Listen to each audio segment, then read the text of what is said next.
Parenting is perhaps the most challenging journey any human being can embark upon.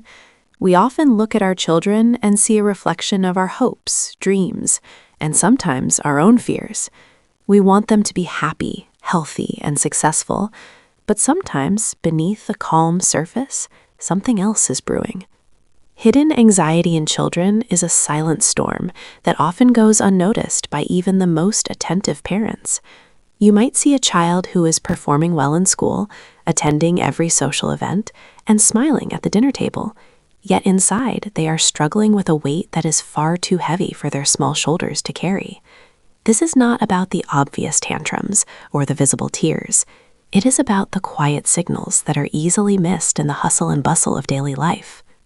Understanding these signs is the first step towards helping your child find peace and security in a world that can often feel overwhelming. When we talk about hidden anxiety, we are looking at patterns of behavior that seem normal on the surface, but are actually coping mechanisms. For instance, a child who is overly perfectionistic might not just be a high achiever. They might be terrified that any mistake will lead to a loss of love or safety.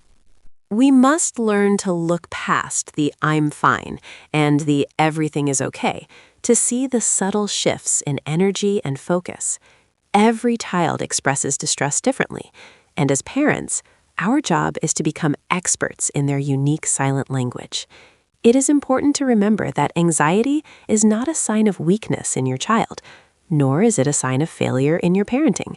It is a natural biological response to perceived threats, and for some children, the world simply feels louder and more threatening than for others. By identifying these 5 silent signs, you are not looking for problems, but rather looking for opportunities to connect and support. Let's explore the first major sign: physical complaints that have no clear medical cause. Have you noticed your child frequently complaining of stomach aches or headaches, especially on school mornings or before social gatherings? The gut and the brain are deeply connected, and stress often manifests in the body before the mind even recognizes it. When a child says their tummy hurts, they aren't lying to get out of school. Their body is literally reacting to the pressure they feel inside. They are experiencing the physical toll of their internal worries. Another critical sign is a sudden change in sleep patterns or eating habits. Anxiety consumes a massive amount of mental energy, leaving a child either too exhausted to sleep or too wired to rest. Similarly, food can become a point of control or a source of comfort. If your child is suddenly picking at their food or asking for constant snacks when they are stressed, pay attention. These shifts are cries for help that don't use words. The third sign is often mistaken for good behavior: excessive people-pleasing. A child who is constantly asking for reassurance, saying "I'm sorry" for things they didn't do, or being overly compliant might be trying to manage their environment to avoid conflict or disapproval. They are walking on eggshells, even when there is no need to. This leads us to the fourth sign, which is irritability or sudden outbursts of anger. While we usually think of anxiety as fear, it often looks like frustration. Imagine being under constant pressure. Eventually, the lid is going to blow. If your child becomes uncharacteristically angry over small things, it might be the only way their body knows how to release the tension. Finally, the fifth sign is social withdrawal, or a sudden loss of interest in activities they used to love. This isn't just about being shy. It's about the overwhelming nature of social interaction when your mind is already racing with what-ifs. These children might start avoiding friends or preferring to stay in their rooms where they feel safe.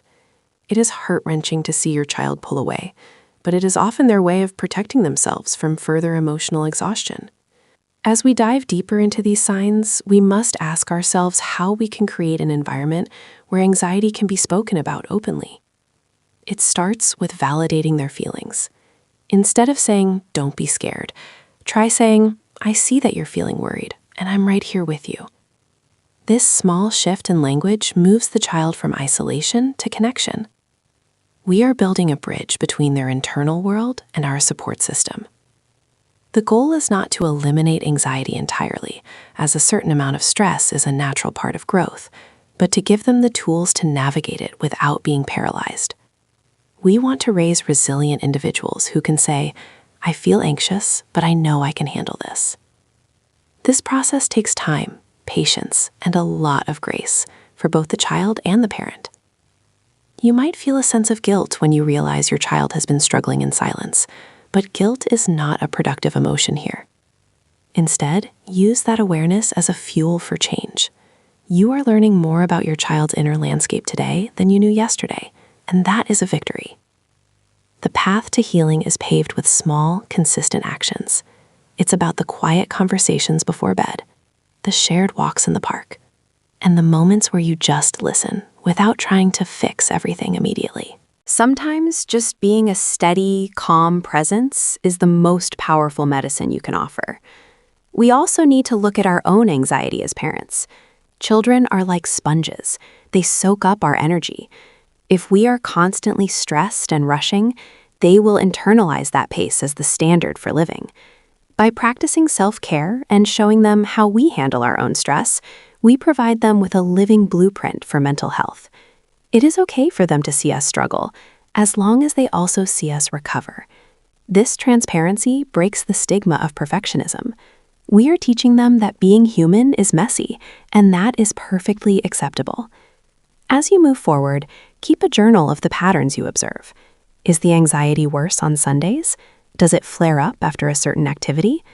Understanding the triggers allows you to prepare your child rather than just reacting to the symptoms.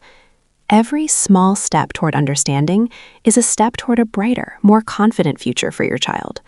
They are lucky to have a parent who cares enough to watch a video like this and seek out ways to help.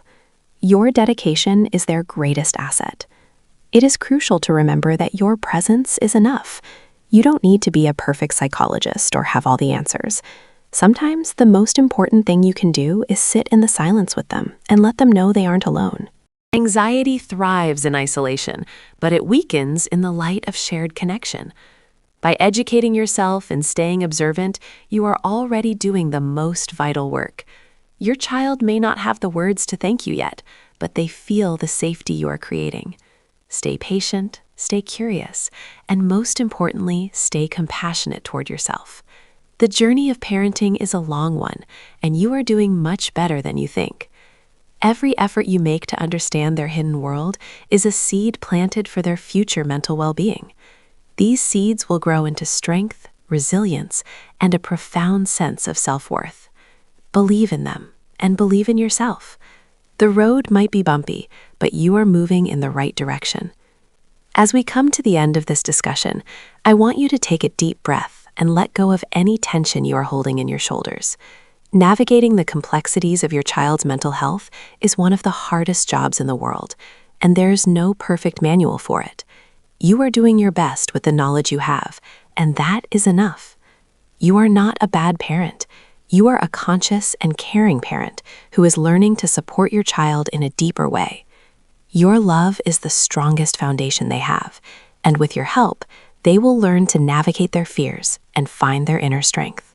If you found this information helpful and want to support our mission of raising healthier, happier children, please take a moment to like this video. Sharing it with other parents might be exactly the help someone else needs today. Don't forget to subscribe to our channel and turn on the notification bell so you never miss our weekly guides on mindful parenting and child psychology.